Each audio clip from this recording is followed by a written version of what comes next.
My name is Arcot Prakash and welcome to my Capstone presentation. My Capstone project at MIT is in defensive and offensive cybersecurity. I'll be reviewing the 2017 Equifax breach.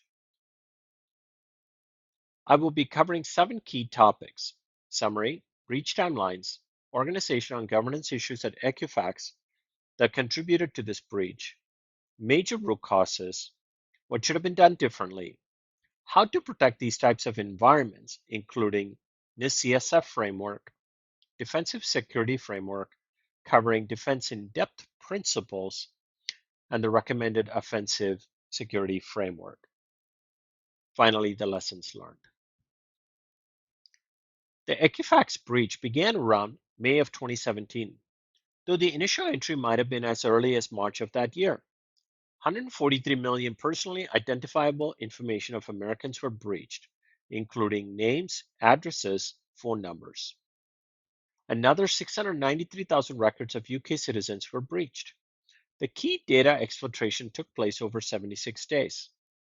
It cost Equifax a reported $2 billion in remediation fees and penalties. It could have been prevented had there been a strong patch management program. The incident response of the Blue Team and the overall organization was woefully inadequate. Let's look at the Equifax breach timeline. DHS issued Apache Struts vulnerability notice on March 8th of 2017. The notification was forwarded to the IT team, but the environment was never patched. Even the security tool intended to scan the environment missed the vulnerability. Sensitive data began to exfiltrate March 13th. 76 days later, suspicious network traffic was noticed and stopped. By this time, the damage had been done. 143 million PII records exfiltrated. The CEO was informed 2 days later. From start to end, attackers were in the environment at least for 141 days. Multiple organizational and governance issues were misaligned at Equifax. Let's review a few. Equifax did not have sound patch, certificate, and incident response programs. For example, Equifax had 300 certificates that expired. Improper offensive strategy. Equifax lacked a robust offensive strategy. For example, they had inadequate vulnerability, red team, and pen testing programs. Data governance was not robust. There was no data stewardship. Millions of PII records were accumulated in the portal database without proper controls. Data exfiltrated over 2.5 months without the network monitoring tools catching this problem. Business growth and the IT transformation strategy was misaligned. The business grew fast. However, the IT transformation strategy was misaligned to growth. Key cybersecurity programs were not fully implemented. Executive and IT management failures were at multiple levels. Executives and senior leaders were not open, transparent, and accountable to each other and the general public. In my assessment, there were 4 key root causes.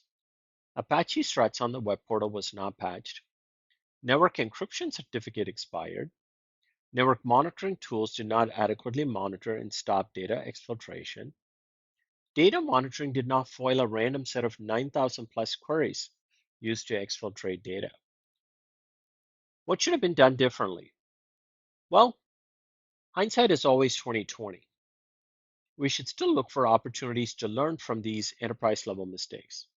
So I would have convened senior IT and executive leadership teams immediately and gave them all the information I had at the moment. The goal here is to align with everyone and choose the correct remediation path.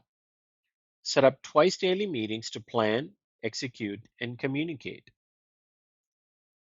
Retained Mandiant and King and Spalding. Engaged the MDR company immediately to have them actively conduct forensics and protect our environments with hardening guidelines. Deprioritize projects to free up resources and bring all hands on deck. Began rebuilding the core complaint database environments from the ground up with additional security controls. Engaged with PR firms, the FBI, and other agencies to disseminate information and seek guidance. So how would we protect these types of environments? Implement the NIST CSF framework, implement defensive and defense in depth frameworks, implement offensive security framework. Let's dive into the NIST CSF framework. I would implement the 5 pillars of the NIST CSF framework: identify, protect, detect, respond, and recover. For example, under identify all the assets. Under protect, limit employees' access to data and information. Under detect, install and update XDR software that can detect malware, worms, and trojans. Under respond, develop a robust incident response plan. And finally, under recover, make full backups of critical systems. These are just a few. There are several hundred controls under the framework. Prioritize and select these controls that provide the most benefit in reducing the attack vector and/or impact. Defense in depth framework. Identify and access management principles, endpoint management, network security, encryption management, patch management, data loss prevention, machine learning for advanced anomaly detection in logs and activities, robust backup and recovery solutions, incident response plan, data governance, training policies and procedures are a few of the principles I would put to use. Build a phased approach to implement additional tools and disciplines to protect the crown jewels. Implement offensive security framework, pen testing, red team testing, vulnerability testing, social engineering preparation. Under pen testing, use a tool such as Kali Linux. It is a freeware. Under red team testing, test cases for social engineering, databases, apps, physical environments, network data exfiltration, and other scenarios.